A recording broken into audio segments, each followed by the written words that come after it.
جن نصارہ نے آپ کی مخالفت میں اپنا تن من دھن سب کچھ قربان کر دیا تھا آپ کو غلط ثابت کرنے کے لیے 10 سورتیں تو کوئی بڑی بات نہیں.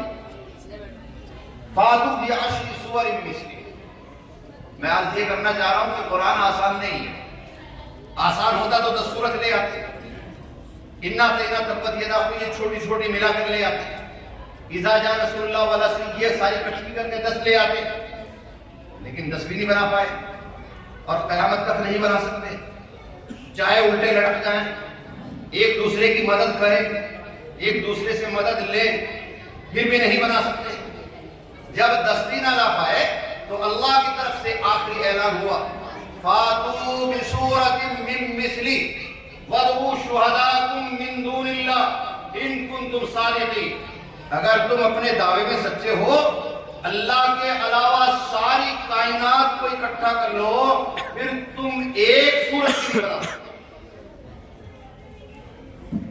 تو یہ کوئی آسان چیز نہیں ہے جو اللہ نے ہمیں عطا کی. دنیا میں جتنی چیزیں ہیں وہ تمام کی تمام اللہ کی مخلوق ہیں, یعنی اللہ نے انہیں پیدا کیا. لیکن قرآن پاک اللہ کی مخلوق نہیں ہے, یاد رکھیں. قرآن پاک اللہ کی ذاتی صفت ہے. قرآن پاک اللہ کی ذاتی صفت ہے. ذاتی صفت سمجھتے ہیں؟ بچہ پیدا ہوتا ہے, اندر سے آواز آتی ہے بیٹا ہوا ہے, بچہ ہے اور بیٹا ہے, تو بیٹا ہونا اس کی ذاتی صفت ہے. یہ صفت اس سے الگ نہیں ہو سکتی. بچہ پیدا ہوا ہے, اندر سے آواز آتی ہے بیٹی ہوئی ہے, تو بچے کے ساتھ بیٹی ہونا اس کی ذاتی صفت ہے. اسے لگایا نہیں گیا, بعد میں بنایا نہیں گیا, تراشا نہیں گیا, اللہ نے پیدا ہی ایسا کیا ہے. تو قرآن اللہ کی ذاتی صفت ہے. جب تک اللہ رہے گا, جب تک اللہ رہے گا, اور اللہ کب تک رہے گا؟ ہمیشہ رہے گا. دنیا آئی, آ کر چلی گئی, قرآن کے خلاف بکنے والے آئے, بکنے والے آ کر چلے گئے, لیکن قرآن آج بھی زندہ ہے, اور اللہ جب تک رہے گا تب تک قرآن زندہ رہے گا. تو آپ کے پاس کوئی چھوٹی چیز نہیں ہے, بڑی چیز ہے, مہنگی چیز ہے, بھاری چیز ہے, آسان نہیں ہے, بہت مشکل ہے. ساری دنیا مل کر اس کے جیسی ایک صورت نہیں بنا سکتی. نہ بنا پائی, نہ آج بنا سکتی ہے, نہ قیامت تک بنا پائے. اور ایک بات اور دیکھو, دنیا میں جتنی کتابیں ہیں, دنیا میں جتنی کتابیں ہیں, مختلف مذاہب کی کتابیں ہیں, آپ نے کبھی کسی کتاب کی مخالفت سنی ہے؟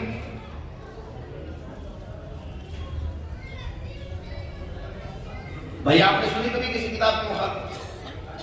کسی مسلمان عالم دین نے اپنے اسٹیج سے گرو گرنتھ صاحب کی مخالفت کی ہو؟ سنا کبھی؟ کسی نے رامائن کی مخالفت کی ہو؟ سنی کبھی؟ کسی نے انجیل کی مخالفت کی ہو؟ کبھی سنا؟ کسی نے تورات کی مخالفت کی ہو؟ کبھی سنا؟ کسی نے مہابھارت کتاب کی مخالفت کی ہو؟ کبھی سنی؟ کبھی نہیں سنی, ہم نے تو سنی نہیں. لیکن آج کے اس دور میں ہی نہیں, جب سے قرآن وجود میں آیا تھا اور آج تک مسلسل مختلف اسٹیجوں سے, مختلف طریقوں سے, مختلف لائنوں سے, ہیلوں اور بہانوں سے قرآن کی مخالفت, لگاتار مخالفت کی جا رہی ہے.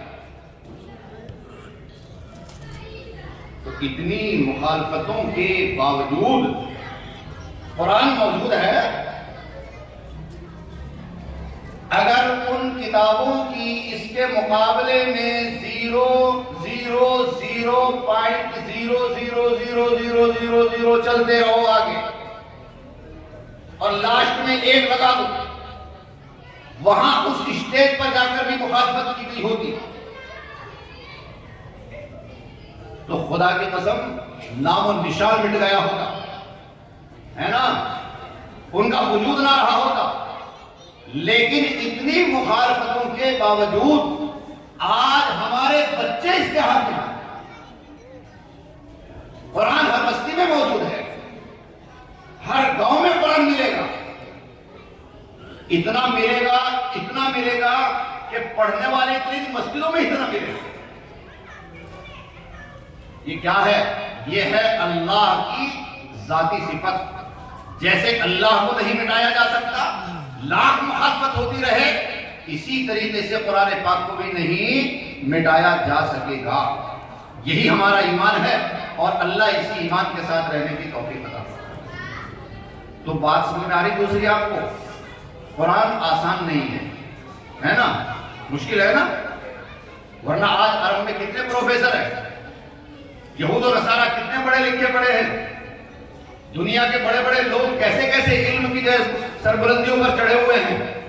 ان کے لیے تو بہت آسان ہے کہ ایک صورت بنا کر بتا دے کہ لو جی میں نے یہ ایک صورت قرآن کے جیسی بنا دی، قرآن نے کہا تھا کہ تم ایک بھی نہیں لا سکتے، لو میں لے آیا، میں نے اللہ کی بات غلط کر دی، میں نے تمہارے نبی کو جھوٹا بتا دیا. تو اتنی مشکل کتاب، لیکن اب دیکھ لو آسان کتنی ہے. وَلَقَدْ يَسَّرْنَا الْقُرْآنَ لِلذِّكْرِ فَهَلْ مِن مُدَّكِرٍ.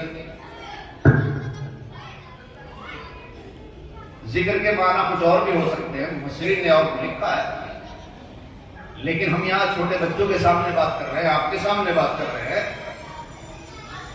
اللہ فرماتے ہیں کہ میں نے اسے یاد کرنے کے لیے آسان کر دیا ہے. اتنی مشکل کتاب کو. اور دیکھو دنیا میں ہر زبان میں قرآن پاک کا ترجمہ موجود ہے، لیکن ساری دنیا میں آپ کو ترجمے کا کوئی ایک حافظ نہیں ملے گا. اردو کا کوئی حافظ ہے قرآن کا؟ انگریزی کا؟ عربی زبان جو ہندوستان جیسے ملک میں جہاں اگر 1000 سر کھڑے ہوں ان میں سے بمشکل ایک آدمی کی سمجھ میں آ رہی ہوگی.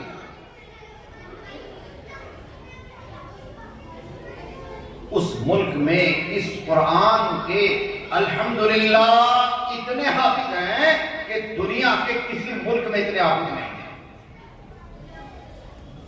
عربی زبان میں ہیں. کمال تو اس بات کا ہے، جبکہ ہماری زبان عربی نہیں، ہماری تو اردو یا ہندی ہے، ہماری تو چھیتریہ بھاشائیں ہیں، علاقائی زبانیں ہیں ہماری. تو ہم تو جانتے ہی نہیں کہ کیا ہے. لیکن اس کے باوجود میں نے ترکی کا ایک سفر نامہ پڑھا. ایک صاحب کا دارالعلوم ندوہ سے تشریف لے گئے ترکی رمضان میں. وہ اپنے بارے میں لکھتے ہیں کہ میرا خیال یہ تھا کہ ترکی تو مسلمانوں کا ملک ہے، یہاں تو بات ہی کچھ اور ہوگی. رمضان میں ہم نے سوچا کہ یہ پاس والی مسجد ہے، تراویح اس میں پڑھے. ہم وہاں گئے تو دیکھا انا تینا قل اللہ احد تراویح میں ہی ہو رہی. جیسے کیسے کر کے آج تراویح پڑھ لی. کل سوچا کہ دوسری جو پاس والی مسجد ہے وہاں چلے. وہاں چل کر دیکھا انا تینا قل اللہ قل یا ایھا الکافرون میں 2 رکعتیں ہو رہی تراویح. قل یا ایھا الکافرون لا اعبد ما تعبدون اللہ ولا انتم عابدون ما اعبد ولا انا اعبد ما عبدتم ولا انتم عابدون ما اعبد لكم دينكم ولي دين اللہ. فرماتے ہیں کہ ہم سارے استنبول میں گھوم لیے، سارے رمضان میں سارے استنبول میں گھوم لیے، اور ہمیں صرف 2 مسجد ایسی ملی جہاں تراویح میں قرآن پورا سنایا گیا تھا. جس ملک کی زبان عربی نہیں، جس ملک میں 1000 آدمیوں میں سے 999 آدمی قرآن کے معنی مطلب کو نہیں سمجھتے ہیں، یہاں ان مسجدوں میں 10 قرآن ہو رہے ہیں رمضان میں. کر لو مخالفت.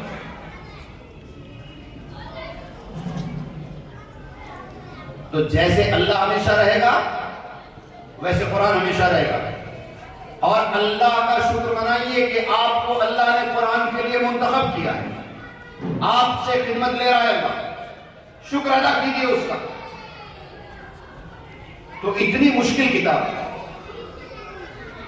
اور کمال کی بات یہ ہے کہ سمجھ میں نہ آنے کے باوجود, سمجھ میں نہ آنے کے باوجود اس کے پڑھنے والے ایسے ملیں گے آپ کو کہ بس پڑھتے ہیں تو پڑھتے ہی چلے جاتے ہیں, سمجھ میں کچھ نہیں آ رہا.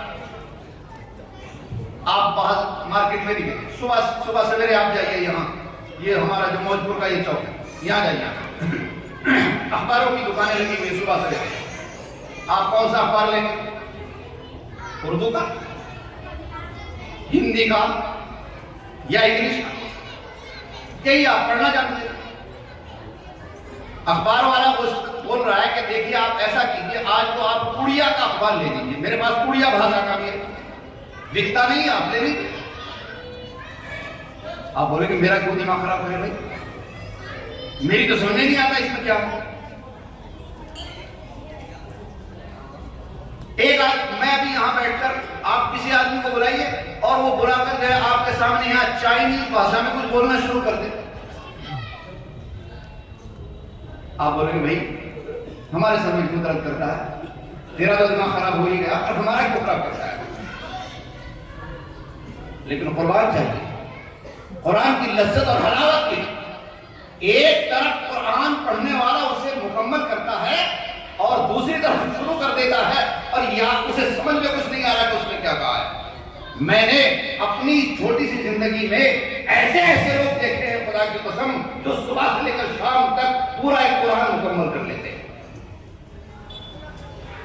اور سمجھ میں کچھ نہیں آ رہا انہیں. حافظ جی ہے بس پتا کچھ نہیں, لیکن زبان کو اللہ نے قرآن کی یاد کے لیے قبول کر لیا ہے تو بس پڑھتا ہے تو پڑھتا ہی چلا جاتا ہے. اتنی بڑی اتنی اہم کتاب ہے,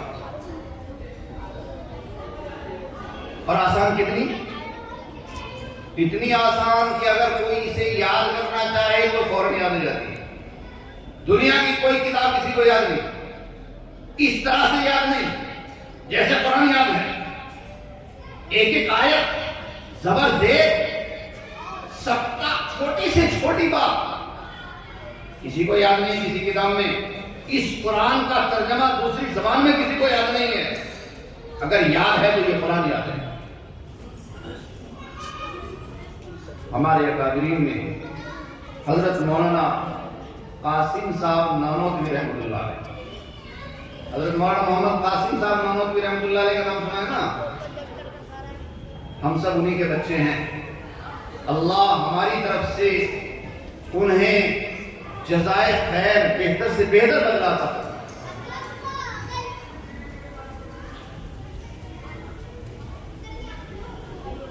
حج کے لیے سفر میں تشریف لے گئے, حج کے لیے تشریف لے جا رہے ہیں.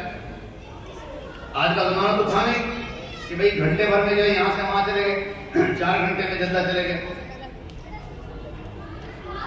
پانی کے جہاز سے سفر ہوتا, کئی مہینے لگ جاتے حج میں.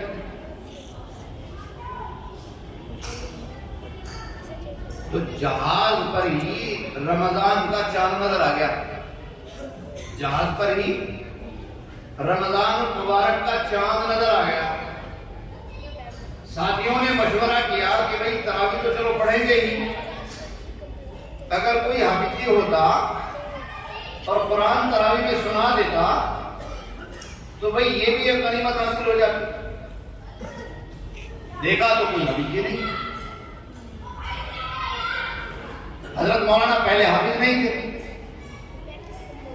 ایسے بہت سے لوگ ہیں اللہ نے انہیں دوسرے کاموں کے لیے منتخب کیا ہے لیکن حافظ نہیں ہے. ان کے علم کا ٹنکا بجا ہوا ہے